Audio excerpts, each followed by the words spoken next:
Entonces, el Evangelio según Mateo en el capítulo 9, y mientras ustedes se encuentran en esa porción de la Escritura, oramos una vez más. Padre Celestial, al abrir tu palabra, te pedimos en el nombre de tu Hijo amado, que por el poder de tu Espíritu, Señor, traigas entendimiento a nuestras mentes y, Señor, la habilidad para recibir en nuestro corazón lo que tienes para nosotros hoy. Bendice a cada persona que está aquí con nosotros, bendice a cada persona que nos está viendo por Facebook Live y por YouTube Live, y que todos seamos edificados, Señor, en lo que tu palabra nos va a enseñar. Que podamos así tener un caminar más cercano contigo, tener, Señor, una vida más comprometida contigo y sobre todo una vida más libre en ti. En el nombre glorioso de Cristo Jesús. Amén. Muy bien, estamos en el capítulo 9, hoy comenzamos el capítulo 9 del Evangelio según San Mateo y vamos a ver que el Señor Jesucristo va a seguir haciendo milagros de sanidad y va a seguir haciendo otro tipo de obras y milagros que van a ayudar a aquellos que lo ven, aquellos que van a verlo, que van a buscarlo, a darse cuenta de en realidad del poder que tiene y cómo finalmente Él puede traer a sus vidas lo que en realidad vino a traer a la vida del ser humano. Porque el Señor Jesucristo, aún con todas sus sanidades, aún con todos los milagros que hizo, aún con todas las buenas obras que hizo, su misión era una, y era salvar al ser humano de la vida de pecado en la que se encontraba y prepararlo para que un día pudiera, por medio del sacrificio que Él hizo, de permitir que el ser humano pudiera llegar al cielo y estar en la presencia de Dios para toda la eternidad. Nunca debemos de perder eso de vista, porque a menudo se ve a Jesús como un hacedor de milagros, se ve a Jesús como alguien que hizo muchas buenas obras, se ve como alguien perseguido, etcétera, etcétera, todo lo que vemos del Señor Jesús. Pero debemos recordar que uno de los títulos del Señor Jesús es el Salvador, y eso es lo que Él vino a hacer, a buscar y salvar lo que se había perdido. Hoy en el capítulo 9 vamos a ver un milagro más de sanidad y vamos a ver cómo el Señor lo usa para enfocar la mente de aquellos que están a su alrededor y de la persona a la que va a sanar, primeramente en el reino de Dios. La palabra de Dios nos dice que busquemos primeramente el reino de Dios y su justicia, y que todo lo demás nos va a ser añadido. Amén. Entonces, en todo lo que Jesús hizo, siempre buscó enfocar la mente de las personas que lo estaban viendo, escuchando y siguiendo en el reino de Dios. Entonces, San Mateo capítulo 9, comenzando con el versículo 1, dice: después de esto, Jesús subió a la barca, cruzó a la otra orilla y fue a su ciudad. Primero que todo, debemos de reconocer que aquí estamos siguiendo o estamos dándole seguimiento al capítulo 8, en donde había ido a la tierra de los Gadarenos y en donde había liberado a uno o dos, dependiendo del evangelio que lea, ya sea Mateo, Lucas o Marcos, endemoniados de esa posesión de demonios que ellos tenían. Y ahora, después de haber hecho eso, porque los gadarenos le dijeron que por favor se fuera de su lugar, se fuera de sus contornos, Él se sube de nuevo a la barca con sus discípulos y cruza la otra orilla. Y dice ahí que fue a su ciudad. Y como ya sabemos, su ciudad, como lo hemos visto antes, es Cafarnaúm o Capernaum, que fue donde estableció su sede, por así llamarlo, en el área norte del área de Israel, área norte de Israel en Galilea. Marcos, el Evangelio según San Marcos, nos dice que cuando la gente se dio cuenta de que Él estaba en la casa, y podemos nosotros llegar a la conclusión de que la casa en la que se encontraba era la casa de Pedro, porque ahí era en donde Él reconvenía cada vez que estaba en Cafarnaúm, Marcos nos dice que había muchísima gente a su alrededor. Nos dice que había muchísima gente a su alrededor y que de hecho no había lugar en la casa, que todos estaban amontonados hasta la puerta. Y Lucas nos dice algo interesante acerca de este mismo pasaje, acerca de este mismo suceso del que estamos hablando aquí, en Lucas capítulo 5 y el versículo 17. Lucas 5:17 nos dice que un día, que era el día del que vamos a hablar ahorita, mientras Jesús enseñaba, estaban sentados los fariseos. Noten los grupos de personas que estaban ahí. Estaban sentados los fariseos y doctores de la ley que habían venido de todas las aldeas de Galilea, y noten, de Judea y Jerusalén. Y el poder del Señor estaba con Jesús para sanar. Entonces, habían venido no nada más la gente local, no nada más la gente de Cafarnaúm estaba ahí en la casa, sino que también habían venido fariseos, habían venido doctores de la ley, habían venido de todas las aldeas alrededor de Galilea y desde el sur de Israel, que era Judea y Jerusalén. Ahora, ¿quiénes eran estas personas? Los fariseos, los doctores de la ley. Los fariseos, primero que todo, debemos de recordar que no eran sacerdotes, ¿ok? Los fariseos no eran sacerdotes. Los fariseos se consideraban a sí mismos como y noten que dije, se consideraban a sí mismos como los responsables de mantener a la nación fiel a Dios. Ellos miraban su responsabilidad, ellos miraban como que era su responsabilidad llamar a cuentas a toda la gente judía a que cumpliera con la ley al pie de la letra, que hiciera todo lo que la ley decía y que lo cumplieran tal y como ellos habían interpretado que se debería de cumplir. Y se encargaban de mantenerlos, de mantener a los judíos como responsables, de mantenerse fiel a Dios. Se consideraban como aquellos que estaban encargados de hacer que la ley de Dios fuera cumplida por el pueblo. Sí, eran los que andaban viendo a todo mundo, viendo qué hacían, viendo cómo se vestían, viendo cómo hablaban, viendo si andaban caminando, yendo más allá de donde se podía ir en el día de reposo, o haciendo cosas que de acuerdo a su interpretación de la ley no se podían hacer en el día de reposo. Luego se menciona a los doctores de la ley, que también eran conocidos como los escribas. Y ellos ayudaban con el estudio de la ley y la interpretación de la ley, ¿sí? Ayudaban con el estudio de la ley y con la interpretación de la ley. En algunos pasajes se les llama abogados, ¿sí? Porque eran como abogados, eran como los abogados de nuestros días, ¿sí? Que abogaban por la ley, interpretaban la ley, le daban el significado que ellos querían darle a la ley. Y aquí Lucas nos dice que vinieron de lugares tan lejos como de Jerusalén. La presencia de los fariseos y los doctores de la ley nos muestra que la fama de Jesús había llegado a los que se consideraban líderes dentro de la fe judía y había llegado hasta los lugares más lejanos del área de Galilea. ¿Escucharon eso? La fama de Jesús se había llegado a los que se consideraban líderes dentro de la fe judía. Y no creo que esto fue por casualidad, no creo que esto fue nada más porque sí, creo que esto estaba dentro del diseño de Dios, porque eran los líderes precisamente los que deberían tener el suficiente conocimiento de las escrituras, debían tener el suficiente conocimiento de la ley, debían tener el suficiente conocimiento de las profecías, para que una vez que vieran a Jesús y vieran las obras que Él estaba haciendo, la forma en la que Él enseñaba, la autoridad con la que enseñaba, la claridad con la que enseñaba, se dieran cuenta que este era el Mesías que Dios les había prometido hacía tanto tiempo. Creo que todo eso fue con esa intención, porque los líderes religiosos son los que debían estar más afines con el corazón y la palabra de Dios.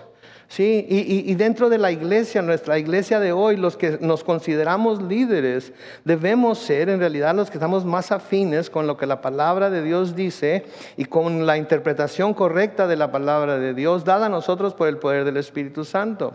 Creo que esto también aplica a los padres y madres de familia, que son líderes en su casa, que son los sacerdotes en su casa, que son los que están encargados de enseñar a sus hijos, a sus nietos y son abuelos, a sus sobrinos y son tíos, lo que la palabra de Dios dice y cómo deben aplicarla a sus vidas. Todo aquel que es un líder espiritual debe de tener un corazón afín con el corazón de Dios para poder enseñar. Eso era lo que hacía que Jesús pudiera enseñar con la autoridad que enseñaba. Eso era que Jesús pudiera entender de una manera que el pueblo entendía y que sorprendía al pueblo con su manera de enseñar, porque decían, enseña con autoridad y no como los escribas, ¿sí? Pero tenía que estar afín. Ellos tenían que estar afines con el corazón de Dios. Y creo que al Jesús presentarse delante de ellos y hacer todas las cosas que hizo, eso reveló en realidad que el corazón de ellos no estaba tan cerca de Dios como ellos creían o querían aparentar que estaba. Creo que reveló completamente que el corazón de ellos estaba lejos de Dios. que el corazón estaba dado a cumplir con la ley, su corazón estaba dado a cumplir con ciertos requisitos religiosos, pero no a poner toda su confianza y su fe en Dios. Ahora noten lo que dice el versículo 2 de Mateo 9. Ahí, en la casa donde estaba, le llevaron un paralítico tendido sobre una camilla. Cuando Jesús vio la fe de ellos, le dijo al paralítico: ten ánimo, hijo, los pecados te son perdonados. De nuevo, Marcos y Lucas nos dicen que por causa de la multitud tuvieron que subir a este paralítico. 4 de sus amigos tuvieron que subir a este paralítico a la azotea de la casa y tuvieron que abrir un hueco en el techo de la casa para poder ponerlo delante de Jesús. La casa de Pedro, la que yo conozco como la casa de Pedro, que todavía está ahí en Cafarnaúm, no era muy grande. Entonces estaba lleno todo lo que hubiera sido para nosotros la sala, estaba lleno hasta la puerta de entrada, estaba lleno alrededor del patio. Y estos hombres traían un amigo de ellos que estaba paralítico. Y ellos sin duda habían escuchado, habían visto quizás algunos de los milagros que Jesús había hecho en Cafarnaúm antes de que se fuera al área de los Gadarenos. Y ahora querían llevar a este amigo suyo delante de Jesús para que lo sanara. Y de nuevo, porque la multitud era tan grande, no podían entrar por la puerta, lo subieron a la azotea de la casa, abrieron un hueco en el techo para poder ponerlo delante de Jesús. Y creo yo que esto debe hablarnos a nosotros, porque creo que esta es una clara imagen, sí, la que tenemos aquí, de cómo debemos llevar nosotros a quienes nos piden que oremos por ellos delante del Señor. Si tenemos que tener ese mismo corazón que ellos tuvieron, de que lo iban a llevar delante del Señor, costara lo que costara, tuvieran que hacer lo que tuvieran que hacer. Pero ellos iban a ponerlo delante de aquel que ellos creían, ¿sí?, que habían recibido testimonio, que ellos creían que lo podía sanar. Ahora, no se nos dice si este hombre pidió a sus amigos que lo llevara a Jesús o si ellos decidieron llevarlo. Pero vemos claramente la fe de estos hombres. Sí, vemos claramente la fe de estos hombres en que Jesús podía hacer lo que ellos iban a ir a pedirle que hiciera. Y no iban a dejar que nada de nuevo les estorbara para llevar a su amigo con el que creían que tenía el poder para sanarlo. Vemos su determinación y su persistencia para llevar a su amigo hasta donde estaba Jesús. Y de nuevo, una buena imagen para nosotros de cómo debemos hacer nuestras oraciones intercesoras. Porque creo que a menudo gente nos pide que oremos por ellos, gente nos pide que oremos por ellas, por alguna situación por la que están pasando, por alguna enfermedad que están sufriendo, por alguna aflicción que están pasando en sus vidas, por alguna prueba que están pasando en sus vidas. Y cuando nos piden que oremos, ¿sí?, a menudo decimos: ok, voy a estar orando por ti. Pero luego, si son como yo soy, que tengo una mente muy olvidadiza, sí, a menudo, les soy sincero, se me olvida. Si es que usted me dice: pastor, ¿puede orar por esto? Y si yo le digo sí, usted me tiene que decir: pero ahorita. Ok, pero ahorita mismo. Y a menudo es lo que hago cuando alguien me pide que ore por ellos. Oro por ellos inmediatamente, porque si no, yo sé que algo va a suceder, algo me va a llamar la atención, algo voy a tener que hacer, que quizás eso se me pase de la mente.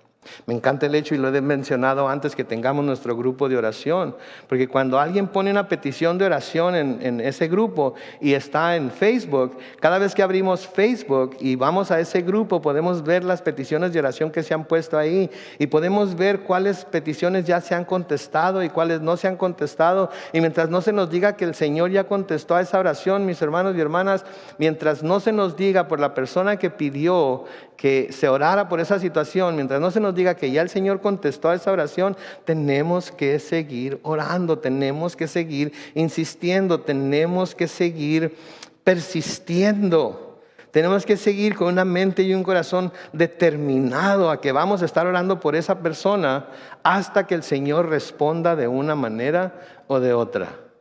¿Sí? Entonces, hay muchas razones por las que debemos estar constantemente orando. Viendo las peticiones de oración que hay en ese grupo, viendo las peticiones de oración que nos hacemos los unos a los otros aquí en la iglesia, deberíamos de tener días llenos de oración o tiempos de oración en los que estamos pidiendo por estas situaciones que se nos están presentando. Porque cuando nos ponemos en ese espíritu, cuando nos ponemos en esa actitud de estar orando por todas aquellas personas que nos piden que oremos por ellos, estamos mostrando nuestra fe en que Dios puede hacer lo que Él dice que puede hacer, y que tarde o temprano, si seguimos insistiendo, Él va a responder a nuestras oraciones de una manera o de otra. Sí, entonces tenemos que seguir orando, porque acuérdense, la oración es una manifestación de nuestra fe. ¿Sí? No oráramos si no tuviéramos fe en que Dios iba a contestar nuestras oraciones. Amén.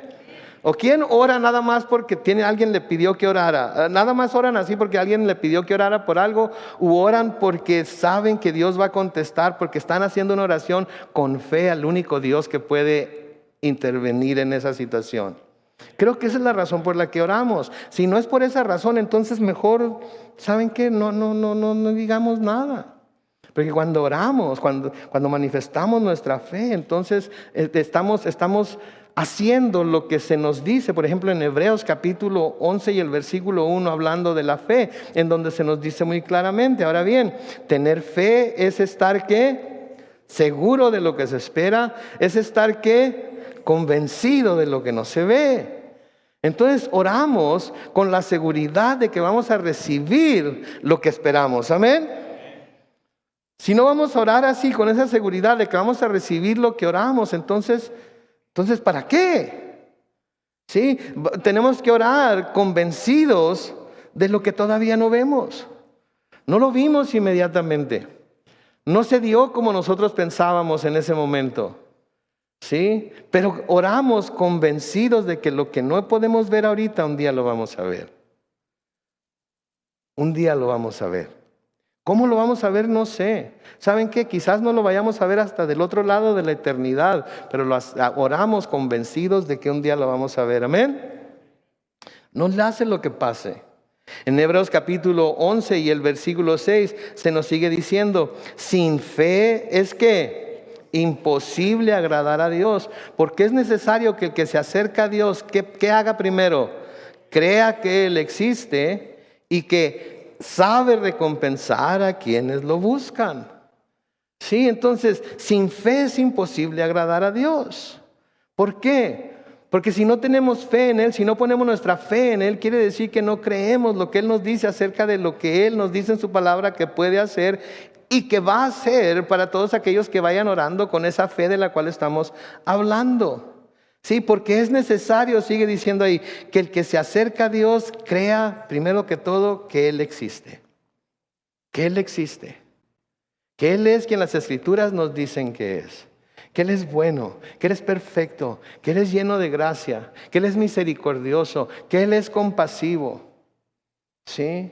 Y como nos dice el Señor Jesucristo cuando nos pregunta a los que somos padres de familia: ¿quién de ustedes, si su hijo le pide un huevo, le da una serpiente, le pide un pan y le da un alacrán, o le pide algo y le da algo bueno y le da algo malo?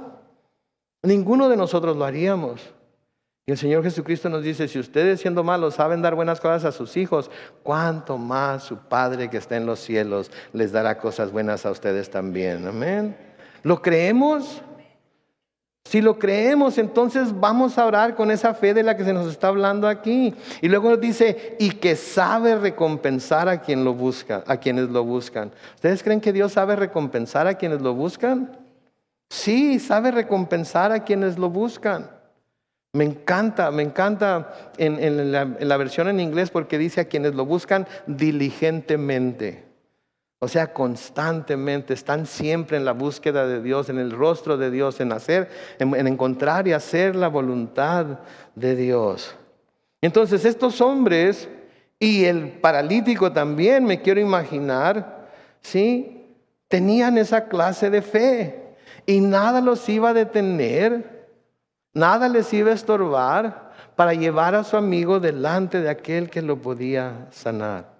Ahora, noten que Jesús es movido por esa fe. Es movido por la fe de estos hombres, manifestada en esa insistencia que muestran al subir su amigo a la azotea y romper el techo para ponerlo delante de Jesús. Es movido el Señor, es movido por la fe de ellos. Lo vemos constantemente. Sí, lo vemos constantemente y lo vamos a ver más en otros relatos en el Evangelio de Mateo, y a través de todos los evangelios lo vemos que le dijo a ciertas personas que se haga contigo según tu fe. Lo que has creído que yo puedo hacer, eso se haga contigo. En la fe que has tenido, Él honra nuestra fe, y Jesús fue movido por la fe de estos hombres, y de la misma manera es movido por nuestra fe cuando la usamos a favor de nosotros o a favor de otros. ¿Sí? El martes estábamos viendo el estudio de Jeroboam y su mano seca, ¿se acuerdan? Cuando él apuntó que apresaran al varón de Dios, la mano se le quedó seca inmediatamente.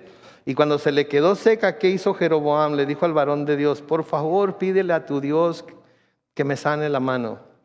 ¿Y qué hizo el varón de Dios? Oró por él. ¿Y cuál fue el resultado? Sanó. Jeroboam estaba actuando completamente en contra de la ley de Dios, pero el profeta oró por él y Dios lo sanó. Estaba honrando la fe de ¿quién? La fe del profeta que oró por él. Y es algo que tenemos que tener nosotros en mente. Definitivamente debemos orar los unos por los otros, pero también debemos estar listos para interceder por aquellos que nos piden oración aun cuando no sean creyentes. Sí, cuando nuestros vecinos nos piden oración, debemos estar dispuestos a orar por ellos y pedir un milagro a su favor. Cuando escuchamos que algún compañero de trabajo está pasando por una situación difícil, no importa de qué clase de situación, tenemos que ofrecernos para orar por ellos. Hoy escuché que tienes este problema de salud, financiero, en tu matrimonio, con tus hijos o lo que sea. Sabes que yo creo en un Dios muy poderoso que puede obrar en tu vida y puede puede ayudarte para poder seguir adelante y para poder vencer esta situación por la que estás pasando. ¿Me permites orar por ti? Imagínense lo que sucedería si todos hiciéramos eso en el lugar donde trabajamos. Si todos hiciéramos eso en la escuela. ¿Sí? Pero a menudo, ¿qué pasa? Que tenemos miedo. Tenemos miedo porque no son creyentes. Pero ¿y qué tal? ¿Qué tal si ese problema les está pasando, si esa situación la están sufriendo, precisamente para que ustedes se dieran cuenta y los presentaran en oración delante de Dios, y a través de la fe de ustedes, así como este hombre de Dios, así como estos amigos de este paralítico, y a través de la fe de ustedes, esa persona recibe una respuesta a sus oraciones? ¿Qué tal? ¿Cómo sabemos? ¿Cómo vamos a saber si no nos damos a la tarea de hacer estas cosas? Porque es lo que Dios nos está llamando a hacer. Entonces debemos aprovechar toda oportunidad que Dios nos da de dar testimonio de nuestra fe en Él ante todos los creyentes, definitivamente, pero es muy fácil hacerlo ante los creyentes. Pero yo diría especialmente ante los incrédulos. Tienes un problema, yo puedo orar por ti, y tengo un Dios que todo lo puede, y si es su voluntad, Él te puede sanar.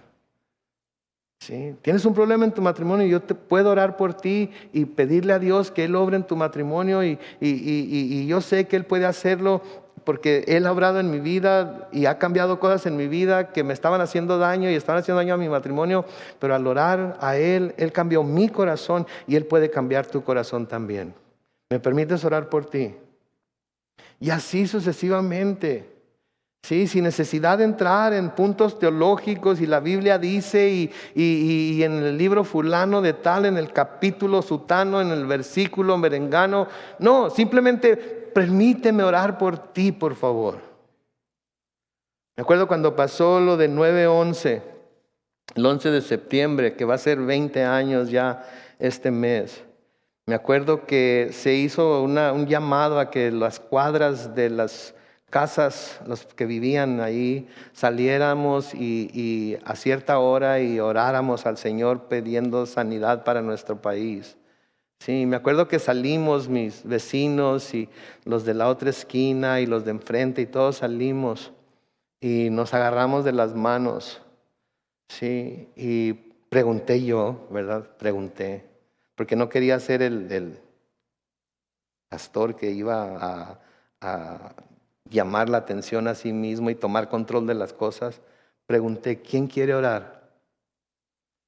Y como suele suceder, todos se vieron unos a otros. Y me dicen, tú ora. Pero así, tú ora. ¿Y por qué yo? Pues porque tú eres cristiano, ¿qué no? Ande, pues, ¿sabe qué me dijo? ¿Sabe qué me reveló eso? Que están prestando atención. Imagínense si fuéramos con nuestros vecinos y le dijéramos, ¿hay algo por lo que puedo orar por ti hoy? ¿Hay algo que está pasando en tu familia que pueda levantar en oración delante de Dios? Tengo un Dios poderoso, creo en un Dios poderoso que es amor, misericordia, gracia, etcétera, que puede obrar en tu vida. ¿Me permites orar por ti? Nada más una de dos cosas puede pasar. Una, que le digan que sí, y otra, que le avienten con la puerta en las narices. ¿Ok? Pero ¿qué tal si le dicen que sí? Y ora por ellos. Y luego ellos le van y le cuentan el testimonio de que el Señor contestó a la oración que usted hizo a su favor. ¿Se imagina usted? ¿Se imagina? Entonces debemos aprovechar de nuevo toda oportunidad que Dios nos da de dar testimonio de nuestra fe. Definitivamente entre los creyentes, pero más aún ante los incrédulos. Ahora, ¿qué creen ustedes que el paralítico y sus amigos querían que Jesús hiciera? ¿Qué querían?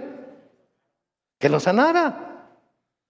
Curioso que aquí no dijo el Señor, ¿qué quieren que haga? ¿Y qué quieren que haga con este hombre? Se lo había preguntado al leproso, del cual estudiamos hace algunos capítulos. ¿Qué quieres que haga? Ser limpio. Les preguntó a algunos ciegos, ¿qué quieren que haga por ustedes? Que podamos ver. Y a este no le dice absolutamente nada. Y lo que el paralítico y lo que sus amigos querían que Jesús hiciera era que lo sanara. Que lo sanara. Pero aunque eventualmente eso fue lo que hizo, eso no fue su primer enfoque. Ese no fue su primer enfoque. El Señor se enfoca en la enfermedad de este hombre, pero no en la enfermedad física que estaba padeciendo, sino en la enfermedad espiritual antes que la enfermedad física. Es en lo que el Señor se enfoca. Y yo creo que quizás por eso no les preguntó, porque era obvio lo que iban a querer. Pero este hombre tenía una situación mucho más precaria, mucho más peligrosa, mucho más, que le iba a costar mucho más que simplemente estar paralítico. Y el Señor va a hacer el milagro. Pero antes de hacer el milagro quiere enfocar la atención de ellos en algo más importante. Ahora, como les estaba diciendo hace rato, definitivamente los milagros de sanidad que hizo Jesús nos hablan y nos enseñan acerca de su poder para sanar físicamente. Pero más que eso, estos milagros fueron y son señales que el Señor usó para volver la atención de quienes los presenciaron hacia el reino de Dios. Esa es la razón por los milagros. Esa es la razón que Jesús hizo milagros. Esa es la razón que los apóstoles, una vez que fueron enviados, hicieron milagros. Es una razón por la que los discípulos, cuando los envió de dos en dos, hicieron milagros. Porque a través de los milagros llamaban la atención de la gente. Y una vez que tenían la atención de la gente, enfocaban esa atención en el reino de Dios, en el reino de los cielos. Si los milagros no son nada más para hacer milagros aquí y allá, diestra y siniestra y bendecir no, tienen un propósito. El Señor todo lo que hace, lo hace con un propósito celestial. Si nosotros nada más vemos las ventajas o los beneficios terrenales, pero tenemos que ver el propósito celestial que el Señor tiene detrás de todas las cosas que hace. En el libro de los Hechos, las señales y las maravillas eran el método principal de enfocar la atención de la gente en el mensaje del Evangelio. Pero el Evangelio seguía siendo el mensaje principal y no los milagros y maravillas. Y parece ser que ahora y desde hace tiempo el enfoque está en los milagros y maravillas que Dios puede hacer sin ni siquiera presentar el Evangelio. Y todo el mundo anda buscando en dónde se le haga un milagro, todo el mundo anda buscando en dónde se haga una maravilla, todo el mundo anda buscando en dónde pueda haber señales.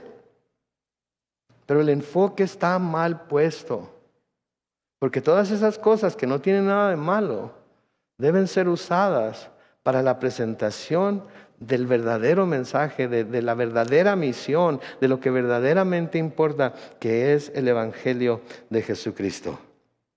En Hechos capítulo 14, los versículos 1 al 3, Hechos 14, versículos 1 al 3, leemos lo siguiente.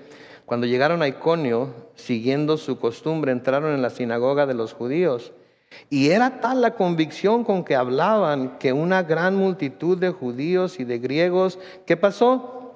Creyó. Era tal la convicción con la que hablaban, con la que presentaban el mensaje, que una gran multitud de judíos y de griegos creyó.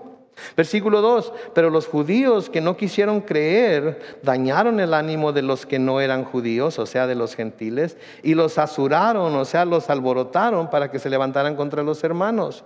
Versículo 3, noten, a pesar de eso, Bernabé y Pablo se quedaron ahí mucho tiempo y hablaban sin ningún temor y confiados en el Señor, que por su bondad y misericordia les concedió hacer ¿qué? Milagros y prodigios.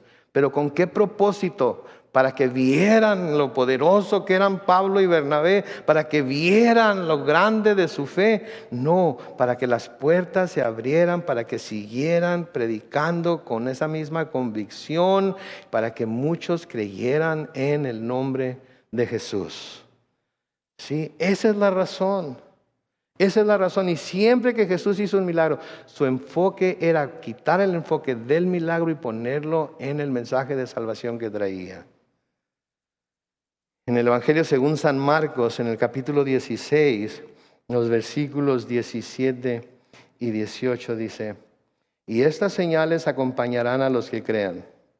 En mi nombre expulsarán demonios, hablarán nuevas lenguas, tomarán en sus manos serpientes, y si beben algo venenoso no les hará daño. Además, pondrán sus manos sobre los enfermos y estos ¿qué? Okay. Pero noten por favor la primera parte del versículo 17 dice: y estas señales ¿qué? Acompañarán.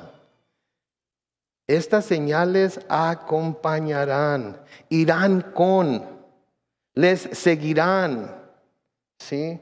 ¿De qué está hablando aquí? Recuerden, aquí es en donde está dando la gran comisión el Señor. Sí, es donde le está diciendo que vayan por todo el mundo a predicar el Evangelio a toda criatura. Lo que está diciendo aquí entonces es que a todos aquellos que vayan por todo el mundo predicándole a toda criatura acerca del Evangelio de Jesucristo, estas señales les van a acompañar. ¿Para qué? Para que tengan la habilidad de a través de ellas tomar la atención de las personas y luego enfocar la atención de las personas en el verdadero mensaje que era el Evangelio de Jesús, las buenas nuevas de Jesús. Sí, no nada más así a diestra y siniestra. Sí, no los mandó a una escuela de cómo hacer milagros, una escuela de sanidad, a una escuela en donde les iban a enseñar todas las cosas que vemos ahora en nuestros días que hay escuelas para hacer. Simplemente les dijo, vayan y prediquen, y cuando vayan y prediquen, estas señales los van a acompañar por donde quiera que vayan. ¿Quiere ver señales? ¿Quiere ver prodigios? ¿Quiere ver milagros? Predique el Evangelio por donde quiera que vaya. Y va a ver estas señales, ¿sí? Porque el Señor las va a usar para atraer la atención de las personas al verdadero mensaje. Estos hombres querían que Jesús sanara a su compañero de su enfermedad física. Pero Jesús sabía que tenía una necesidad mucho más apremiante que su problema físico. Sí, no podía caminar, estaba paralítico. Pero tenía amigos que lo podían llevar a donde quiera que necesitara ir. Sí, a lo mejor había él estado sufriendo por mucho tiempo, pero hasta ahí había podido vivir aún con su estado de paralítico. Sí, Jesús sabía que tenía una necesidad más apremiante que su problema físico, y esta era la que necesitaba que sus pecados fueran perdonados. Y en eso fue en lo que se enfocó Jesús. Pónganse a pensar en esto. ¿De qué le iba a servir ser sanado de su enfermedad si cuando muriera su destino eterno iba a ser el infierno? ¿De qué le iba a servir? Caminar por unos cuantos años, poder moverse por un poco de tiempo, yo no sé cuánto, no se me dice de qué edad era ni nada de eso, pero después iba a morir y bien completo, sin parálisis ni nada, pero se iba a ir al infierno. Es más necesario el perdón de nuestros pecados, mis hermanos, que nuestra sanidad física. Es más necesario el perdón de nuestros pecados que nuestro bienestar financiero. Es más necesario para nosotros el perdón de nuestros pecados que el vivir libres de aflicción, que vivir una vida de comodidad. Porque la vida de aflicción, la vida de comodidad, la vida de abundancia o no abundancia, sí, tarde o temprano va a acabar aquí en la tierra y ahora sigue la vida eterna. Y si nuestros pecados no han sido perdonados por el Señor, ¿a dónde vamos a ir? ¿A dónde vamos a ir? Vamos a llegar pronto, bueno, quizás no tan pronto, pero vamos a llegar ahí. En Mateo capítulo 16 y el versículo 26, Mateo 16, 26, se nos dice lo siguiente, porque ¿de qué le sirve a uno ganarse todo el mundo, incluyendo la sanidad, incluyendo la prosperidad, ¿sí?, si pierde su alma? ¿O qué puede dar uno a cambio de su alma? ¿Qué está dispuesto a usted a recibir a cambio de su alma? ¿Qué necesitaría usted para decir, ¿saben qué? Aquí está mi alma, hagan con ella lo que quiera, pero si tengo esto, con esto estoy contento. ¿Hay algo? ¿Hay alguien que esté dispuesto a decir, cambio mi alma por una vida de prosperidad? Cambio mi alma por tener una vida de sanidad por los próximos 80 años. Cambio mi alma por nunca sufrir persecución ni aflicción aquí en la tierra. ¿Alguien, por favor, alguien? No, ¿verdad? No. Porque las aflicciones y todo lo demás que pudiéramos pasar aquí en la tierra, los buenos tiempos, la prosperidad, la salud, que algunos de nosotros que estamos haciéndonos más viejos cada día nos estamos dando cuenta que la salud, por más ejercicio, por más que comamos saludable, por más que estemos haciendo todos los esfuerzos, de todas maneras los achaques se empiezan a amontonar uno tras otro y no nos damos cuenta ni cuándo, pero un día nos queremos levantar y ya no podemos, ¿verdad? Un día esta vida va a terminar. ¿Y de qué nos va a haber servido tener todo lo que deseamos y perder nuestra alma? ¿Qué estamos dispuestos a dar a cambio de nuestras almas? ¿Sí? El Señor compró nuestras almas con su propia vida, derramando su sangre por nosotros en la cruz. Él pagó por ellas, porque nuestras almas para Él eran muy, muy, muy valiosas, más valiosas que su propia vida. Las vamos nosotros a, como dice mi mamá, despilfarrar por cosas terrenales, por cosas que un día están en nuestras manos y al siguiente día desaparecen, que Salomón llama vanidad de vanidades. Es como ir tras el viento, como tratar de agarrar. Algunas han tratado de agarrar el viento en sus manos. Es una necedad eso. Sí. Pablo les escribe a los romanos y les dice en Romanos capítulo 8 y el versículo 18, dice: pues no tengo dudas de que las aflicciones del tiempo presente en nada se compara con la gloria venidera que habrá de revelarse ¿en quién? En nosotros. Las aflicciones del tiempo presente, pudiéramos decir todas las bendiciones del tiempo presente. Pudiéramos poner ahí todas las bendiciones materiales del tiempo presente. Pudiéramos poner ahí todos los años de salud que pudiéramos tener aquí en la tierra. Sí, no se comparan con la gloria venidera que habrá de revelarse en nosotros. ¿Lo creemos?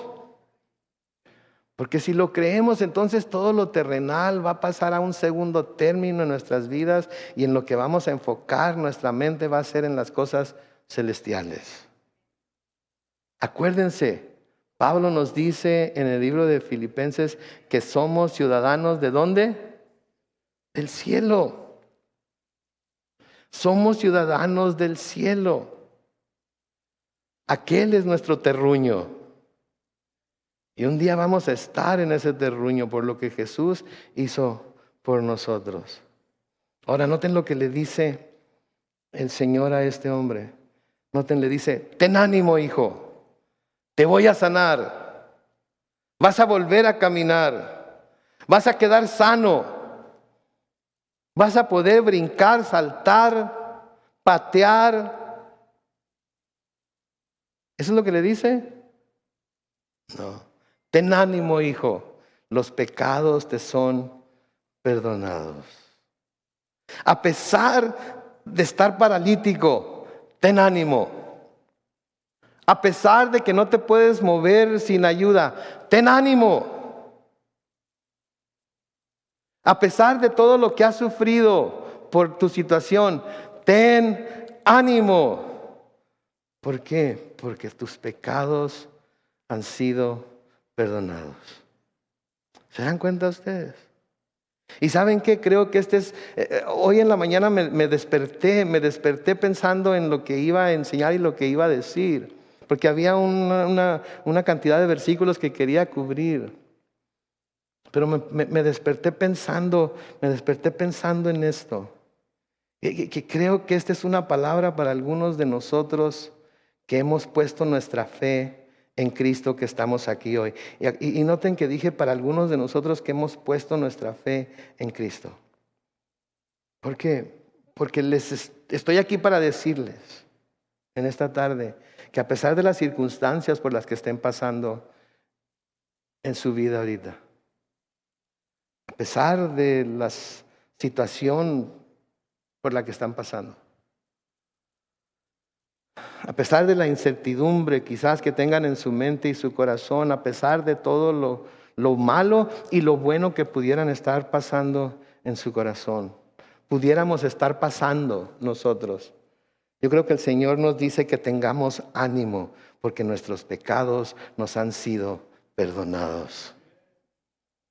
Y debemos gozarnos en eso, debemos encontrar felicidad en eso, debemos encontrar gozo en eso, debemos encontrar satisfacción en eso, porque pase lo que pase, nuestros pecados nos han sido perdonados. ¿Sabe que quizás estemos paralizados? Y estoy incluyéndome a mí porque a menudo esto me pasa también. A mí. Yo no sé ustedes, pero quizás estemos paralizados por el temor. Temor a que algo vaya a pasar, temor a que algo no vaya a pasar. Temor a lo que puede suceder si esta circunstancia no pasa. Temor a lo que puede suceder si la circunstancia no cambia, perdón. Temor a lo que puede suceder si esta circunstancia cambia, pero no cambia como yo quiero que cambie. Estamos paralizados por la duda. Por la duda y nos preguntamos, ¿por qué? ¿Por qué a mí? ¿Por qué así? ¿Por qué ahora? Señor, ¿estás ahí o no estás? ¿Me escuchas o no me escuchas? Quizás estemos paralizados por el estado en el que se encuentra nuestro mundo, que no es un estado muy agradable que podamos ver, ¿no es cierto? Que cada vez va de mal en peor el estado de nuestro país, en donde cristianos se están levantando contra cristianos, hermanos contra hermanos, padres contra hijos, porque tienen una ideología diferente, una manera diferente de pensar acerca de ciertas cosas. Quizás estamos paralizados por aflicciones que estamos sufriendo en nuestra vida. ¿Sí? Cualquiera que sea el caso, quizás estamos paralizados ahorita. No sabemos para dónde hacernos. Le doy por la derecha, le doy por la izquierda, sigo en el camino que voy. ¿Qué hago, Señor? Estoy paralizado, no sé por qué lado agarrar. El Señor nos dice hoy, tengan ánimo, porque sus pecados han sido perdonados. Algunas cosas van a cambiar en sus vidas. Otras cosas se van a quedar así como están por algún tiempo. La respuesta a algunas de nuestras oraciones quizás no las vayamos a ver de este lado de la eternidad. Tengan ánimo porque sus pecados les han sido perdonados. Y debemos gozarnos en ello. Porque Dios es un Dios perdonador. Porque Dios es un Dios misericordioso. Que perdona a todo aquel que confiese su pecado delante de Él. Va a recibir su perdón. Sí, en el Salmo 103, los versículos 1 al 3, se nos dice ahí: bendice alma mía al Señor. Bendiga todo mi ser su santo nombre. Bendice alma mía al Señor y no olvides ninguna de sus bendiciones. Noten el versículo 3, el Señor ¿qué hace? Perdona. Ok, vamos a intentarlo otra vez, ok. El Señor ¿qué hace? ¿Qué perdona? ¿Cuántas? ¿Cuántas? ¿Y luego qué hace?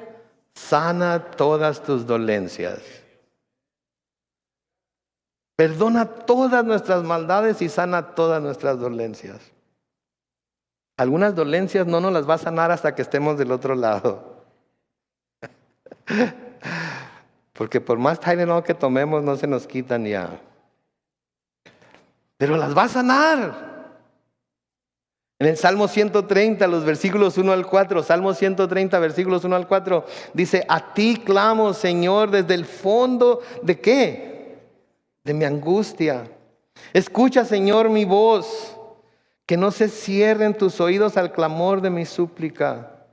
Versículo 3, Señor, si te fijaras en nuestros pecados, ¿quién podría sostenerse en tu presencia? Versículo 4, pero en ti hallamos ¿qué?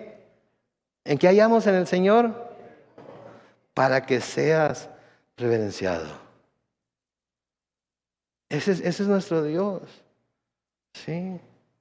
Tengan ánimo. Sus pecados les han sido perdonados. Cuando Pablo y Bernabé estaban predicando en Antioquía, en Hechos capítulo 13, los versículos 38 y 39,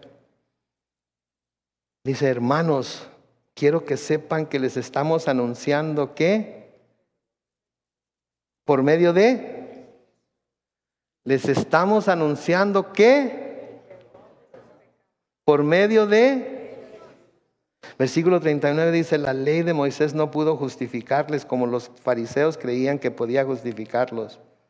La ley no podía justificarles todos esos pecados, pero en Jesús queda justificado ¿quién?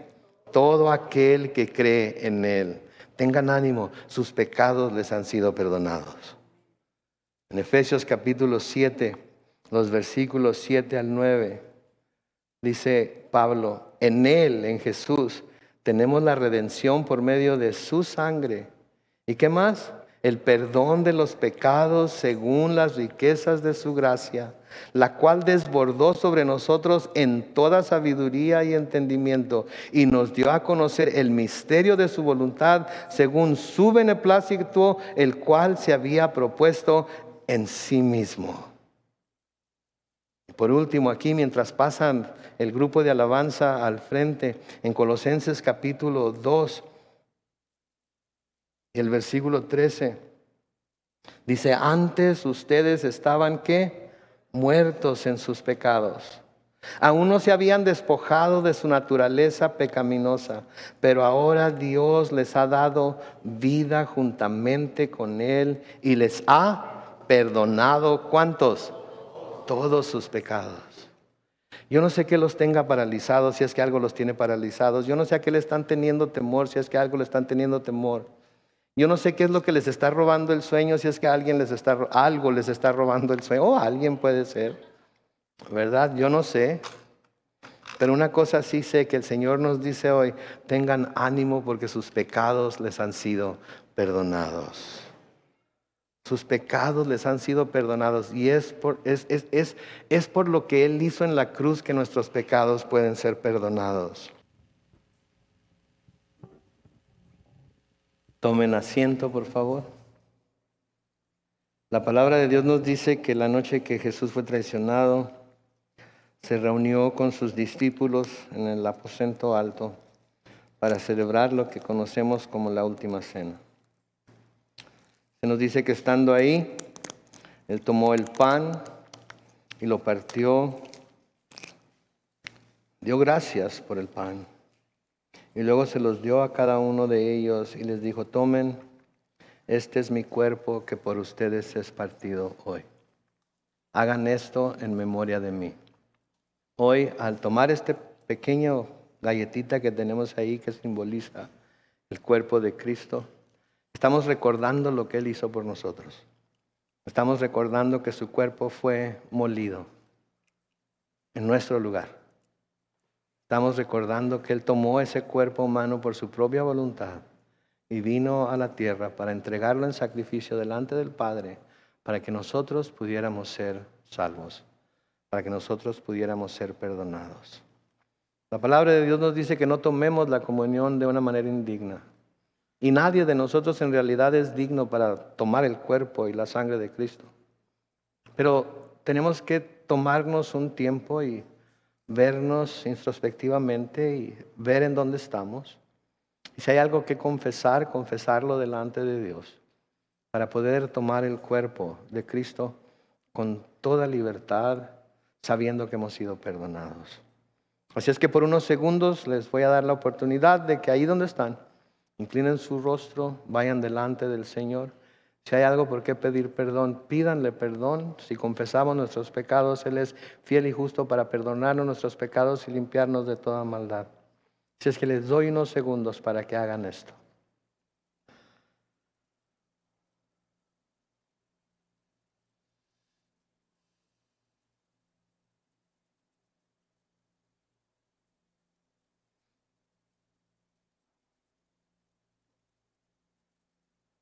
Señor, tú ves nuestros corazones. Padre Santo, aunque no expresemos en voz alta nuestra confesión, tú la escuchas. Así es que ahorita, Señor, te pido por cada hermano, cada hermana que está aquí presente, y si alguien en Facebook Live nos está acompañando en este tiempo de comunión, también vea sus corazones. Padre, te pedimos que nos perdones. Si te hemos ofendido de palabras, si te hemos ofendido con nuestras obras, si te hemos ofendido inclusive de pensamiento, perdónanos. Somos débiles. Las cosas que no queremos hacer son las que hacemos. Las que queremos hacer terminamos a menudo no haciéndolas. Señor, tú tomaste un cuerpo humano y viniste y viviste en esta tierra y fuiste tentado en todo como nosotros, pero sin pecado. Hoy, al tomar este pan, lo tomamos recordando que tú fuiste partido por nosotros. Con gratitud en nuestro corazón, Señor, sabiendo que nuestros pecados han sido perdonados, participamos de Él, dándote gracias, dándote la honra y la gloria por lo que has hecho por nosotros. Tomen el pan que simboliza el cuerpo de Cristo y sea hecho con ustedes de acuerdo a su fe.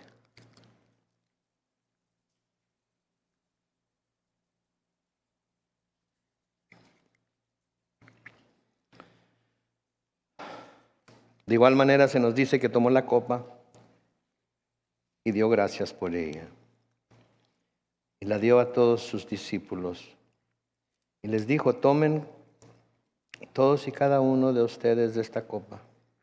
Esta es mi sangre, el sello del nuevo pacto, que hoy es derramada por ustedes. Este vasito de jugo de uva que tenemos en la mano ahorita es un símbolo de esa sangre preciosa que fue derramada en la cruz del Calvario para que nuestros pecados pudieran ser perdonados, lavados, para que nosotros pudiéramos ser justificados por esa sangre inocente. Así es que hoy, al tomar esta copa, reflexionemos. Reflexionemos en dónde estamos, en dónde deberíamos de estar. Reflexionemos y pensemos al tomar esta copa, recordando lo que Él hizo por nosotros, dando gracias en nuestro corazón, porque Él llevó nuestros pecados sobre sí mismo para que nosotros no tuviéramos que pagar por ellos. Le doy unos segundos para que se vuelva al Señor y le dé gracias por lo que Él hizo en la cruz por usted.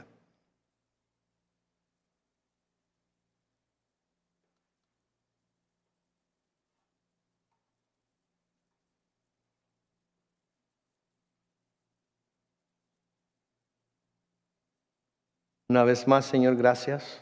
Gracias que podemos estar en este lugar, este día, participando de estos elementos, oh Dios, que están diseñados para recordarnos lo que tú hiciste en la cruz por nosotros. Gracias por esa sangre preciosa. Las Escrituras nos dicen que tú entraste con ella delante de tu Padre, en el lugar santísimo en el cielo, y la presentaste como la propiciación por los pecados de todos aquellos que iban a creer en ti. Gracias porque nos podemos contar entre aquellos que han creído en ti. Bendecimos tu nombre. Nuestro corazón está lleno de gratitud, nuestro corazón está lleno de gozo a pesar de lo que pudiera estar pasando en nuestras vidas.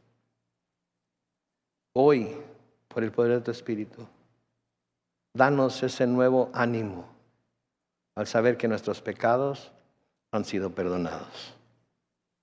Quítanos el parálisis del que estamos sufriendo quizás y sánanos para que podamos, Señor, tener un testimonio más de tu bondad y tu gracia. Este jugo de uva representa la sangre de Cristo que fue derramada por nosotros. Tomen cada uno de ustedes este jugo y sea hecho con ustedes de acuerdo a su fe. Gracias, Padre. Gracias, Señor Jesús.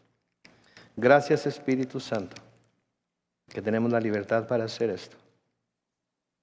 Ayúdanos, oh Dios, en el nombre de Cristo Jesús. Y todos decimos...